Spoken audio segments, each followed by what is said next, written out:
नमस्कार दोस्तों, इस वीडियो को लाइक करें, हमारे चैनल को सब्सक्राइब करें, इस घंटी के आइकन को दबाएं, ऑल सेलेक्ट करें हमारी सभी वीडियो सबसे पहले देखने के लिए। खुद महाराणा प्रतापना પોતાના ભાઈ એમની સાથે નહોતા ત્યારે પૂંજાબીન જે સેના લઈને એમની સાથે ઊભા હતા એ આપણા આદિવાસી હતા ને આપણા બધાના પૂર્વજો હતા। તમે શિવાજી મહારાજનો ઇતિહાસ વાંચી લેજો। જ્યારે ત્યાં મુગલોના આક્રમણો થયા शिवाजी महाराज सामे धनुषधारी जे दूधाबीलनी सेना हती ते आपणा पूर्वजोनी सेना हती। साथीओ तमे मानगढ़नु युद्धनो इतिहास वांची लेजो। गुरु गोविंदसिंहनी आगेवानीमां स्वायत्त राज्यनी समसभा मळी। 1507 लोकोने त्यां अंग्रेजोए गोळीबारमां मारी नाख्या।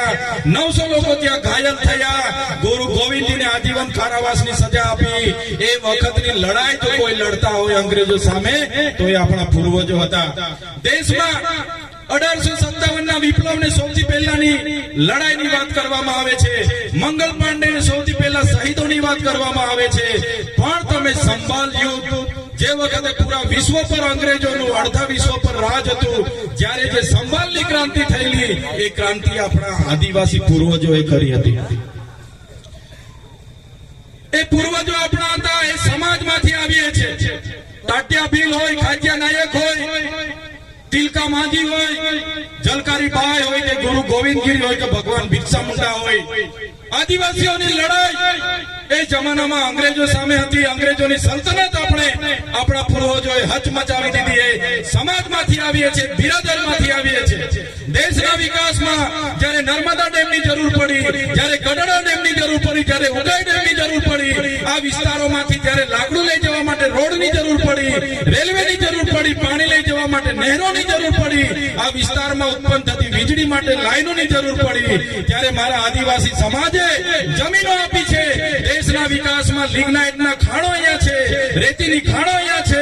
આટલી મોટી યોગદાન અમે જ્યારે આપતા હોય અને દેશને આઝાદીના 78 વર્ષ પછી પણ અમારા બાળકોના શિક્ષકો માટે અમારે આંદોલન કરવું પડે, શાળા માટે અમારે આંદોલન કરવું પડે, રોડ માટે અમારે આંદોલન કરવું પડે, પીવાના પાણી માટે અમારે આંદોलन કરવું પડે, અમારા યુવાનોએ રોજગારી માટે આંદોलन કરવું પડે। તો હવે અમે આંદોલન કરવા માંગતા નથી। હવે આવેદન નિવેદન બંધ, હવે जिंदाबाद मुर्दाबाद बंद। હવે મારા સાથીઓ તમે જાગી જાઓ। આવનારા દિવસોમાં જો આ સરકારો આદિવાસીઓનો વિકાસ કરવા નહીં માંગશે તો દેશનું 29મું રાજ્ય અમને આદિવાસીઓને ભીલ પ્રદેશ આપી દો। દેશનું 29મું રાજ્ય અમને આપી દો। એની રાજધાની અમે કેવડિયા બનાવીશું જે અમારો ભૂતકાળનો ભીલ પ્રદેશ હતો જેને આઝાદી બાદ મહારાષ્ટ્ર, રાજસ્થાન, મધ્યપ્રદેશ અને ગુજરાતમાં વેચી દેવામાં આવ્યો છે। આજે પણ અમારો મધ્યપ્રદેશ સાથે નાતો છે, આજે પણ અમારો મહારાષ્ટ્ર સાથે નાતો છે, આજે પણ અમારો રાજસ્થાન સાથે નાતો છે। આજે અમારી પૂજા વિધિ, અમારી પરંપરા, અમારો પહેરવેશ, અમારી બોલી, અમારી ભાષા આજે પણ અમારી એકબીજાની સરખી છે। આજે પણ અમે બોર્ડર લેસ થઈને એ લોકો સાથે રોટી બેટીઓનો વ્યવહાર કરીએ છીએ। એટલે જો સરકારો આવનારા ભવિષ્યમાં આજે નહીં તો આવનારા વર્ષોમાં જો આદિવાસીઓનો વિકાસ નહીં કરશે તો અમે અલગ ભીલ પ્રદેશ રાજ્ય બનાવીને રહીશું। કોઈના બાપની તાકાત નથી કે ભીલ પ્રદેશ રાજ્ય બનાવી। સંવિધાનમાં આર્ટિકલ 3 માં જોગવાઈ છે संसद અને રાષ્ટ્રપતિ ધારે તો અલગ ભાષા આધારિત, જાતિ આધારિત રાજ્ય બનાવી શકે છે। અમેરિકા જેવા અમેરિકામાં આપણા કરતા ઓછી વસ્તી હોવા છતાં આજે 50 રાજ્ય છે।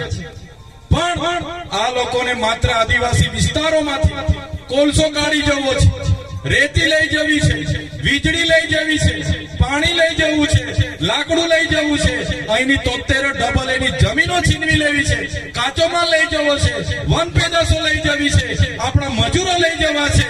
પણ આદિવાસીઓના વિકાસની વાતો આ લોકો કરતા નથી। ત્યારે સાથીઓ ધારાસભ્યમાં હું એકલો નથી ચૂંટાયો। આદિવાસી વિસ્તારમાંથી અનામત 27 બેઠકોમાંથી 27 આદિવાસી ધારાસભ્ય ચૂંટાયા છે। કોઈ પણ પક્ષ પાર્ટીના હોય પણ 27 તો આદિવાસીઓ ચૂંટાયા છે, બીજી કાસ્ટના નથી ચૂંટાયા। પણ જ્યારે મારી મા બેટીઓ સાથે અન્યાય થાય છે, મારી મા દીકરીઓ સાથે અત્યાચાર થાય છે, મારા ખેડૂત સાથે અન્યાય થાય છે, મારા યુવાન સાથે અન્યાય થાય છે, ત્યારે મને દુઃખ સાથે કહેવું પડે, એક બી ધારાસભ્ય એક પરિવાર સાથે ઉભો નથી રહેતો કે સરકારમાં આપણા માટે બોલતો નથી. કેમ બોલતા નથી? સાથીઓ, ટિકિટની જરૂર પડે છે, પણ એમણે જાણી લેવું જોઈએ, એમની કોઈ પણ પાર્ટી એમને ટિકિટ આપી દેશે, પણ જે દિવસે આદિવાસીનો જાતિનો દાખલો એ ટિકિટ હાથે નહીં જોડશે તે દિવસે એનું ફોર્મ પાસ થવાનું નથી. હું ધારાસભ્ય બન્યો છું, કદાચ પાર્ટીઓ મને ટિકિટ આપી દેતી, પણ મારો આદિવાસીનો જાતિનો દાખલો મારા ફોર્મમાં મેં નહીં મૂકતો તો મારું ફોર્મ પાસ થવાનું નહોતું. એટલા માટે સાથીઓ, હું આદિવાસી અનામત બેઠક પરથી ધારાસભ્ય બન્યો છું, આદિવાસી સમાજના આશીર્વાદથી ધારાસભ્ય બન્યો છું. ગુજરાતના અંબાજીથી ઉમરગામ, મધ્યપ્રદેશના, રાજસ્થાનના અને મહારાષ્ટ્રના આદિવાસી સમાજને જ્યાં પણ અન્યાય થશે ત્યારે ચૈતરભાઈ વસાવા જ રાતે 12 વાગે પણ ઉભા હશે. કોઈના બાપથી અમે ડરતા નથી, અમે કોઈનું ખોટું કરતા નથી, કોઈના બાપથી ડરતા નથી. અમે જયપાલસિંહ મુંડા અને બાબા સાહેબે આપેલા સંવિધાનથી ચાલીએ છીએ. આ દેશ કોઈના બાપથી ચાલતો નથી, બંધારણથી ચાલે છે, અને અમે આજે પણ બંધારણને માનીએ છીએ. અહીંયા વહીવટી પ્રશાસનની વાત હતી કે પરવાનગી નથી આપતા, પણ એ પ્રશાસનને પણ કહેવા માંગીએ છીએ, અમે તો ભીલ પ્રદેશ બનાવવા માટે આગળ આવ્યા છે, અમારે તમારી પરવાનગી કે પ્રશાસનની પણ જરૂર નથી. જે દિવસે અમારો સમાજ સંવિધાન અને સંવાદ સાઈડ પર મૂકશે, જે દિવસે સંવિધાન અને સંવાદને અમે સાઈડ પર મૂકીને અમારા ઓજારો સાથે રોડ પર ઉતરીશું, તે દિવસે આ દેશમાં આર પારની લડાઈઓ થશે. એક બાજુ પ્રશાસન હશે, એક બાજુ પૂંજીપતિઓ હશે, અને એક બાજુ આદિવાસી સમાજ હશે, અને એ દિવસે ઓરિજિનલ આદિવાસી કોણ હતો એની દુનિયાને ખબર પડી જશે.